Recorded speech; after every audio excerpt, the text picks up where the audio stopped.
do Evangelho de Mateus, exatamente aqui a partir do versículo, deixa eu dar uma olhadinha aqui, o capítulo 6 de Mateus, a partir do versículo 25, tá?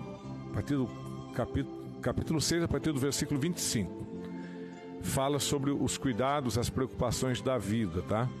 Esse capítulo 6 aqui de Mateus é um capítulo tremendo, sabe? Maravilhoso, né?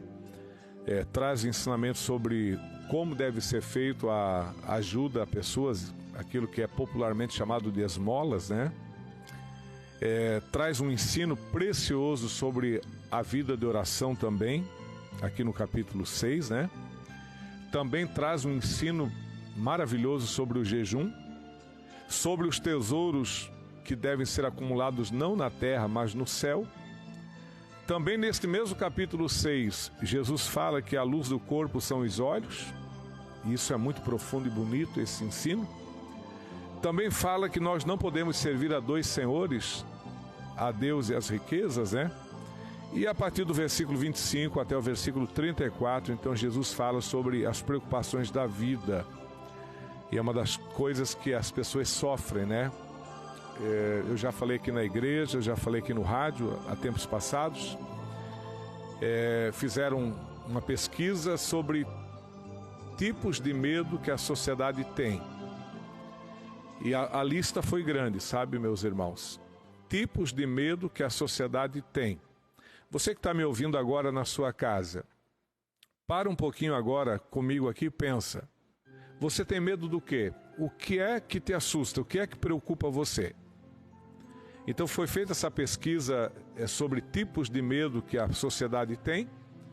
Aí saiu lá medo de morrer, medo de ficar doente, medo de envelhecer, medo de engordar e outros medos também, e um deles exatamente o medo de passar fome.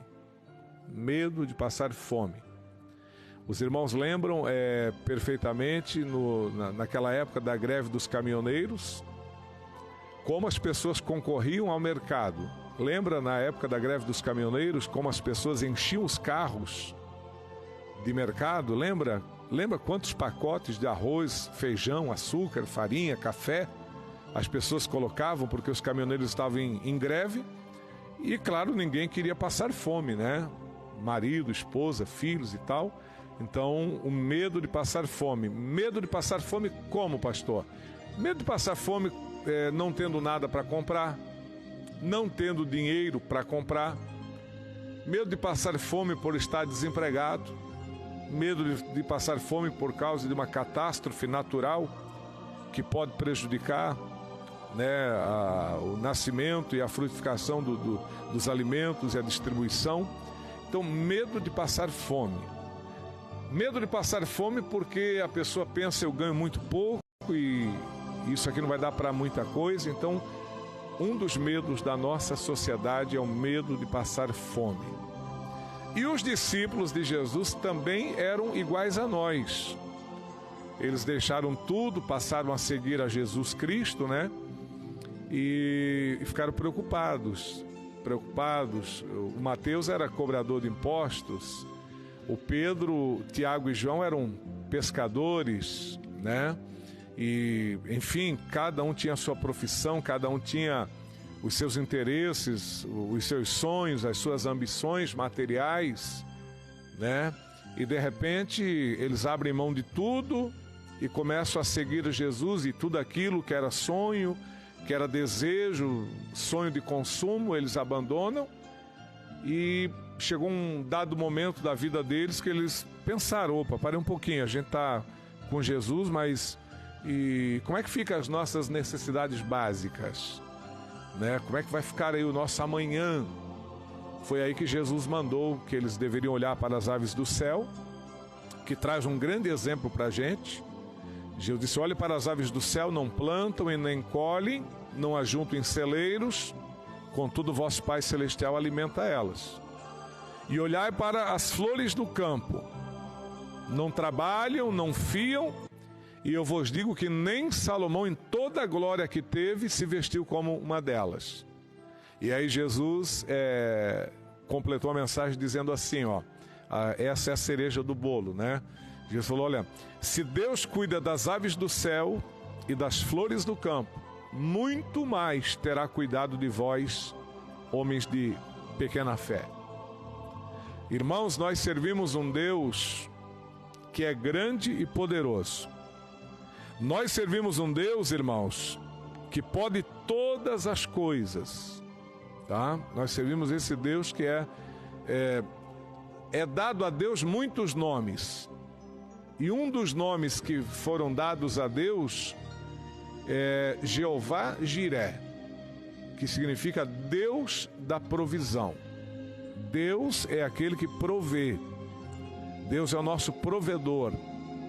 Deus é aquele que nos sustenta, é aquele que nos abre portas.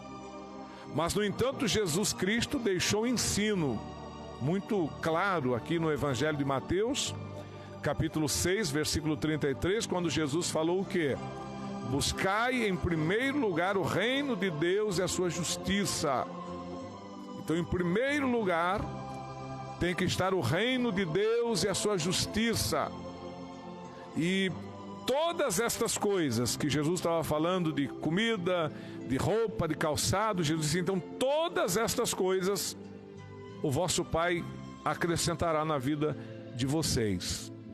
Então, desde que eu me converti, irmãos, eu não tive muita dificuldade para buscar em primeiro lugar o reino de Deus. E eu vou explicar por quê. Para mim foi muito fácil. Para mim, buscar em primeiro lugar o reino de Deus foi muito, muito fácil. E eu explico por quê. Primeiro porque eu venho de uma família muito pobre.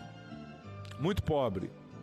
E nós tivemos uma fase tão difícil na nossa vida que houve tempos em que tivemos luz elétrica cortada, água cortada, não havia nada na geladeira, não havia nada nos armários, e muitas das vezes nós recorria a vizinhos para emprestar um pouquinho de açúcar, um pouquinho de café, um pouquinho de arroz, e muitas das vezes os vizinhos nem emprestavam, já davam, porque sabiam da nossa necessidade.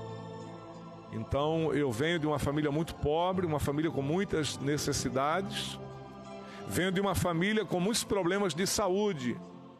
Minha mãe era uma pessoa muito doente, né? Minha mãe era uma pessoa muito doente. Várias vezes nós pensamos que iríamos perder a nossa mãe devido à condição de saúde que ela tinha lá antes de nós aceitarmos a Jesus como nosso Salvador. A minha saúde também estava debilitada antes de eu aceitar Jesus como meu Salvador. Então, materialmente, nós não tínhamos quase nada. E a nossa saúde era uma saúde muito precária. E além do problema financeiro, problema na área da saúde, a nossa casa ela tinha muitos problemas de vícios. Padrasto era alcoólatra, irmão usuário de drogas. Então a nossa vida realmente era uma vida assim, digamos, muito difícil. Então quando Jesus ele entrou na nossa família, e a primeira pessoa que Jesus entrou na vida dessa pessoa, na minha família, foi na vida da minha mãe. A primeira pessoa que deu um passo para Jesus na nossa casa foi a nossa mãe. Ela aceitou Jesus Cristo como Salvador.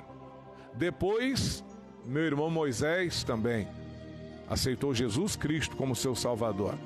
Depois, eu me converti também a Jesus Cristo. E depois teve a conversão do meu avô, já no finalzinho da vida dele. E depois teve a conversão do meu padrasto também, já quase no final da vida dele. Mas lá em casa, meu irmão, eu, minha mãe, meu padrasto e meu avô, todos aceitamos a Jesus.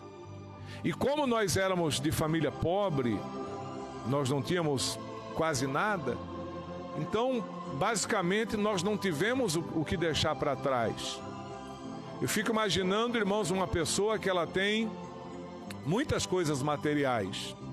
Dou um exemplo aqui, um mancebo de qualidade, né? Um homem rico como ele era, e Jesus disse, olha, vai, vende o que tu tens, dá aos pobres e me segue, e você vai ter um tesouro no céu. E a atitude dele foi essa, retirou-se triste porque possuía muitas propriedades. Ele não teve fé de deixar aquilo para trás. Eu não estou ensinando aqui, nem Jesus ensina. A única pessoa a quem Jesus pediu que vendesse tudo e o seguisse foi o mancebo de qualidade, porque ele tinha um problema ali com a riqueza, que a riqueza era um ídolo no coração dele. Então por isso que Jesus pediu para ele, né? A ele Jesus pediu a riqueza. A Abraão Jesus pediu o filho. A Eliseu, Deus disse a ele que ele deveria seguir Elias, apenas beijar seus pais e deixar tudo para trás. Ele deixou os bois, os carros de boi, a família, deixou tudo. Então a cada um de nós, geralmente Deus pede uma coisa. Então eu não tive dificuldade de em primeiro lugar buscar o reino de Deus na minha vida, né? Então desde que eu me converti em 1986, sei bem que quando eu me converti eu trabalhava numa empresa boa e tinha um bom salário. Só que eu não podia vir ao culto porque eu trabalhava no horário da tarde e o único dia que eu poderia vir à igreja era no sábado e no domingo. Para muitas pessoas, participar de um culto sábado e outro domingo tá para lá de bom. Para mim não estava. Então eu vinha para a igreja sábado, vinha para a igreja domingo. Aí domingo à noite eu terminava o culto, ia para casa e pensava, meu Deus, agora só sábado de novo. E novo convertido, com aquela sede, aquela fome das coisas de Deus, eu fiz uma mudança de emprego. Pedi a conta, com 7 anos de empresa que eu estava, pedi a conta. Fui trabalhar numa outra empresa, ganhando menos, mas agora eu estava livre para vir na igreja todos os dias. E eu vinha segunda, vinha terça, vinha quarta, vinha quinta, sexta, sábado e domingo, vinha à tarde, vinha às vezes no domingo de manhã, sábado à tarde. Era uma beleza, né? Então eu abri mão de valores, abri mão de interesses, de conveniências pessoais minhas para buscar mais ao Senhor. Então é o que Jesus falou no capítulo 6, versículo 33, né? Primeiro o reino de Deus e a sua justiça, e as demais coisas ele acrescenta. Então não inverta as coisas, viu, meu irmão? Não coloque primeiro o teu interesse, primeiro os bens materiais, primeiro o teu prazer, primeiro a tua alegria, primeiro as conveniências que você julga necessárias, primeiro isso. Primeiro o reino de Deus e a sua justiça.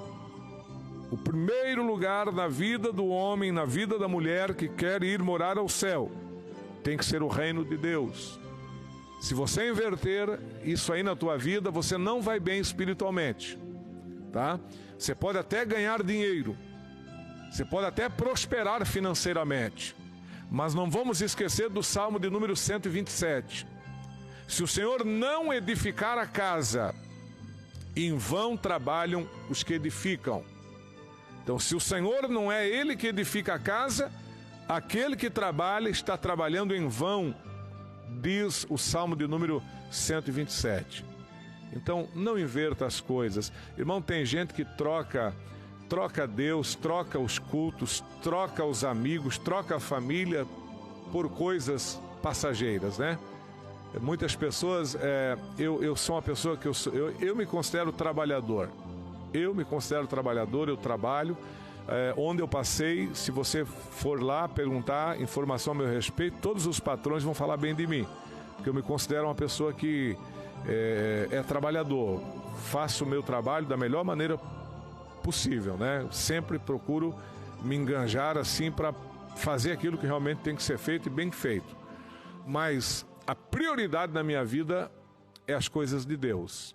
A prioridade na minha vida sempre foi, e eu peço que Deus me ajude, que sempre seja as coisas de Deus.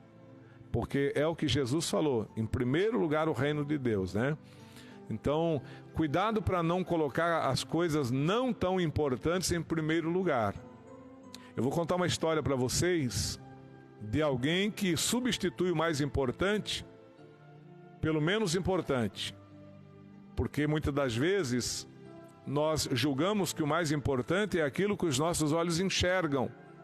E às vezes os nossos olhos e os nossos corações nos enganam, tá? Presta atenção nessa história. Havia em um reino um rei. E ele tinha uma filha que estava na idade de casamento, a princesa. E lá no reino tinha um jovem interessado em casar com a princesa. Só que o rei não queria qualquer marido para sua filha. Ele queria que a sua filha tivesse um bom marido. É o desejo de qualquer pai. Então este jovem que tinha interesse na princesa, ele foi chamado lá no palácio pelo rei. O rei pegou um saquinho com pedras preciosas, das mais bonitas e caras e valiosíssimas, né? O rei disse a ele: ó, você está vendo essas joias preciosas? Eu quero que você vá aqui no reino vizinho, que é reino do meu irmão, e você entregue estas joias para o meu irmão, mas não perca elas, tá? E outra coisa, nunca esqueça do mais importante. Olha o recado do rei. O moço queria casar com a princesa, mas o rei quis prová-lo para ver se ele era digno de casar com a princesa. Deu a ele então um saquinho com várias joias preciosas, pérolas e diamantes, e disse que ele fosse ao reino vizinho, que era reinado do seu irmão, e entregasse essas joias, tá? E junto mandou uma carta selada pelo rei. Essa carta também deveria ser entregue. E antes de sair, o rei disse: não esqueça do mais importante. Ele pegou aquelas joias. O rei preparou a ele um cavalo, que era o melhor cavalo do reino, deu a ele o cavalo. Ele foi em casa, pediu para sua mãe costurar aquelas joias por dentro da sua calça, para que ela não se perdesse. E ele pegou o cavalo e começou a cavalgar em direção ao palácio do rei, que era no reinado vizinho, para fazer a entrega dessas joias. E naquela pressa de chegar, ele começou, meus irmãos, a cavalgar muitas horas por dia. E não satisfeito pela distância, pela demora que levaria para chegar, ele não cavalgava apenas de dia, mas passou a cavalgar à noite também. E ele parava raras vezes para tomar um café, fazer uma refeição em algum ponto onde havia uma hospedagem. E chegando nas hospedagens, ele entrava, fazia a refeição, e ele deixava o cavalo amarrado lá fora de pé, não dava água, não dava alimento.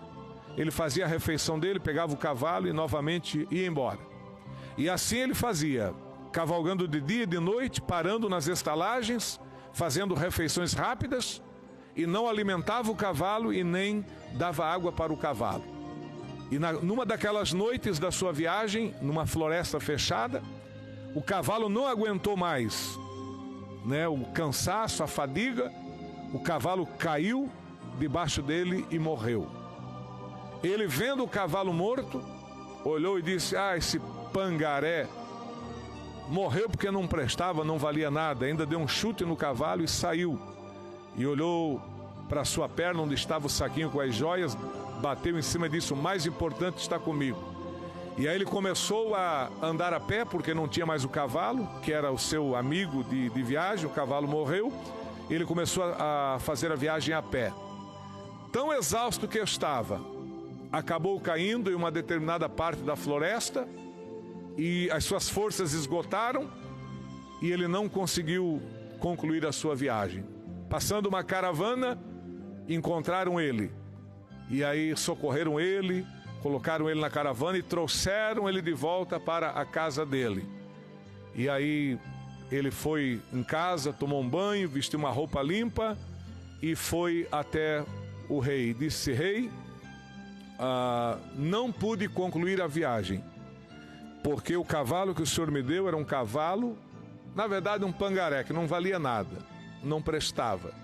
Então, infelizmente, eu não pude concluir a viagem. Mas está aqui, ó, o mais importante eu não perdi, está comigo. E aí o jovem pegou o saquinho com as pedras preciosas, a carta, devolveu ao rei. O rei dispensou ele, ele foi para casa, e o rei abriu a carta que ele havia enviado pela mão dele. Naquela carta estava escrito assim: meu irmão, carta endereçada ao rei, onde ele deveria ir levar as joias. Meu irmão, este jovem que te enviei com essas joias ele deseja ser meu genro.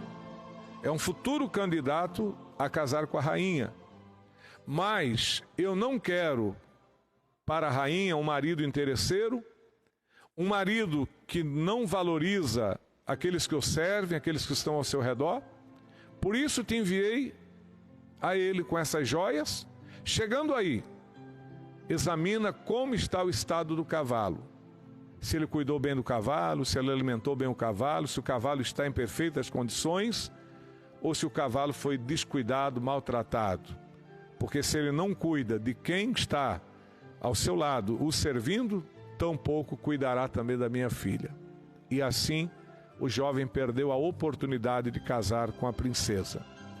E assim também, na vida real, muitos estão perdendo a oportunidade de serem pessoas abençoadas, de serem pessoas cheias do Espírito Santo. Pessoas estão perdendo família, estão perdendo irmãos na fé, estão perdendo dias maravilhosos em suas vidas. Por quê? Porque estão trocando a posição das coisas, estão colocando o material, o temporário, o passageiro na frente do eterno. Pessoas que se escravizam, né, na vida material, pessoas que... É igual a história daquele cidadão que estava lá no interior, sentado na beira de um rio, balançando numa rede. E aí chegou um homem rico lá com uma caminhonete e disse a ele assim: tem muito peixe nesse rio? E o caipira disse: tem muito peixe nesse rio. Ele falou: por que o senhor não pesca uns peixes aí para vender? Aí o caipira disse: mas por quê?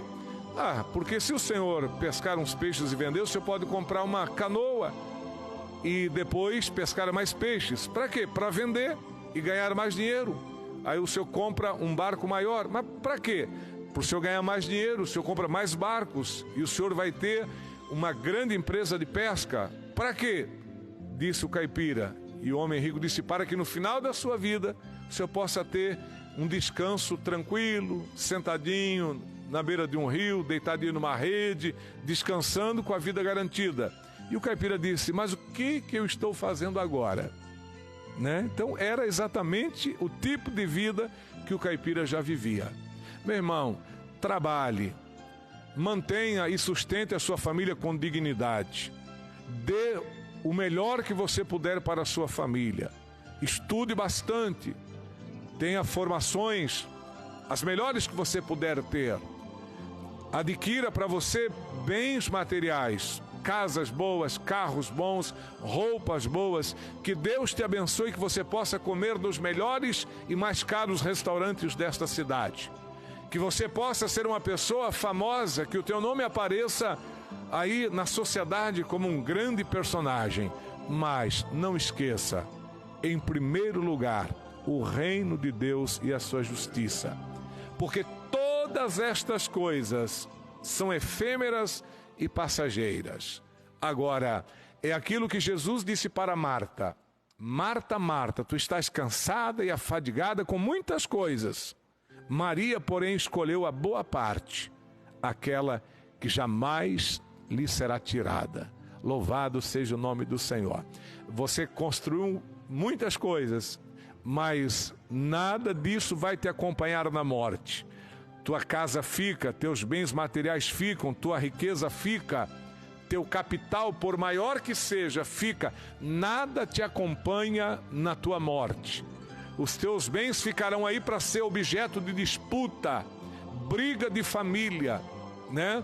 Agora, esta semana, um filho contratou uns bandidos para forjar um assalto.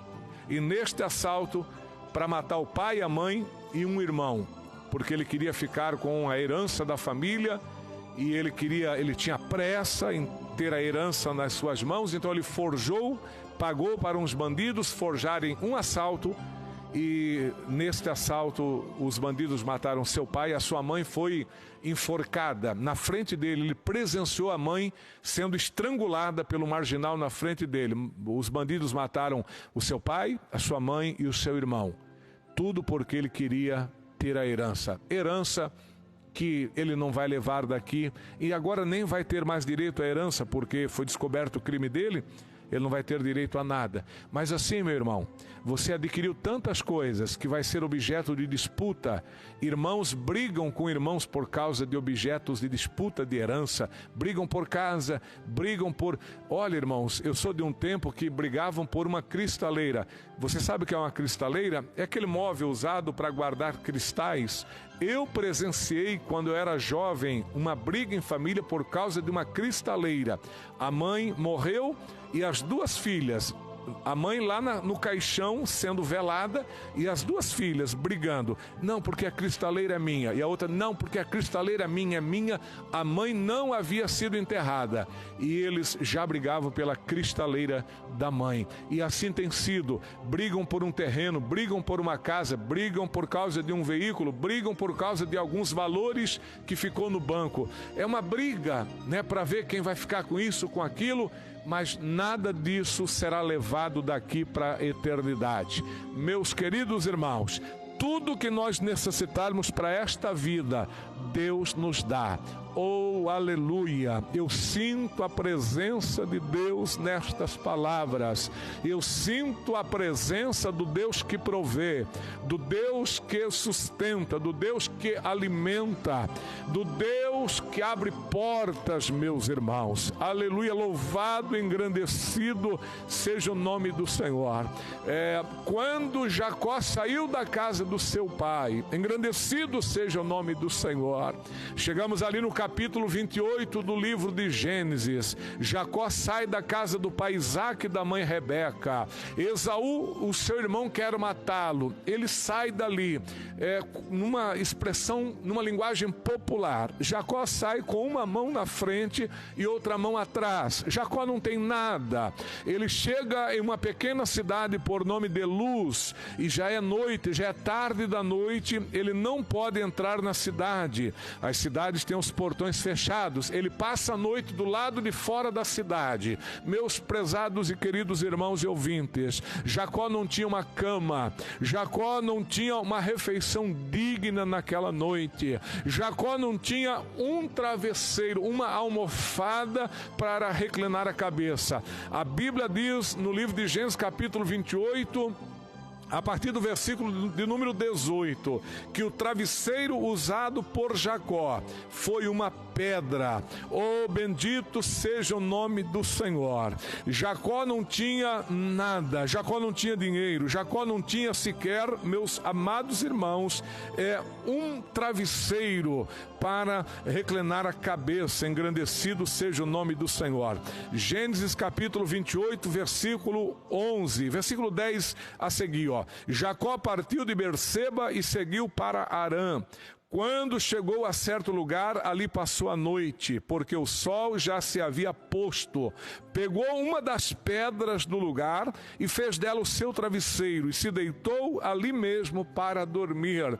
Oh, quanta dificuldade na vida de Jacó. Jacó não tem nada, nem um travesseiro, mas naquela noite ele fez um voto com Deus. Ele teve uma visão, meus amados, uma escada que a ponta dela tocava na terra e tocava no céu, e ele via anjos descendo e subindo naquela escada, e quando ele acorda ele diz: terrível é este lugar, Deus está aqui.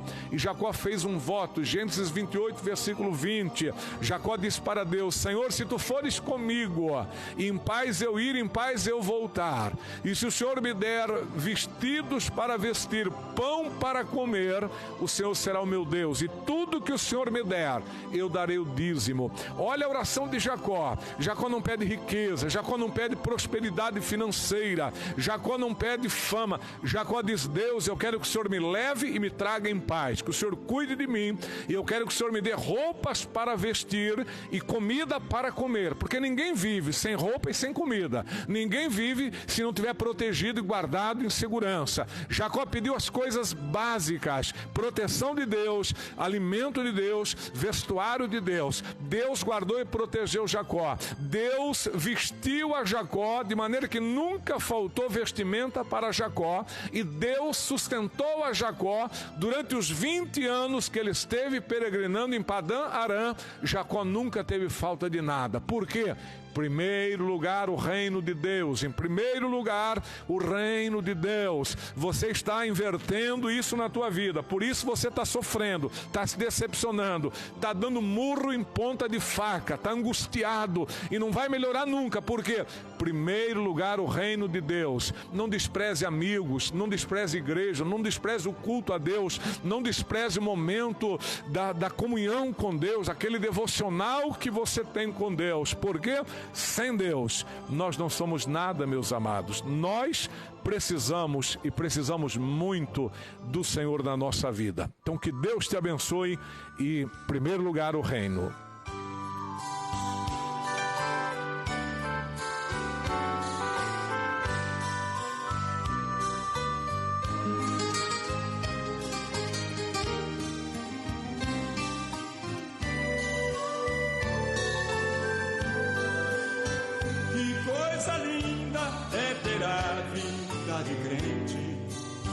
Quando ele anda com Jesus no coração, vive cantando e a Deus glorificando. Que coisa linda é ter a vida de cristão. Como vai a sua vida? Que beleza, né? Irmãos, quanta gente, irmão, que para prosperar, para ganhar um pouquinho mais, pisa em todo mundo, calunia todo mundo, difama todo mundo, prejudica todo mundo, né? Aquela ganância, aquela preocupação, né? Ah, porque eu tenho que prosperar, eu tenho que ganhar. Vai fazendo inimigos, vai prejudicando pessoas. Meu irmão, ó, sabe o que diz a palavra, meus irmãos? Aos amados de Deus, Deus dá o sono. Deus diz, inútil vos será levantar de madrugada e comer o pão de dores. Tem muita gente comendo pão de dores, comendo pão de angústia. Oh, louvado seja o nome do Senhor. Qual é o tipo de pão que você está comendo? O teu pão é pão de dor, é pão de angústia, é pão de tristeza? É? Que tipo de pão você está colocando na tua mesa? Até o dia de hoje, Deus me sustenta com pães de alegria, pães de felicidade, pães de paz. Irmão, nada substitui a paz, a alegria, você saber que tem Deus, que Deus é o teu provedor. Meu Deus, nada substitui isso, irmãos. Aleluia.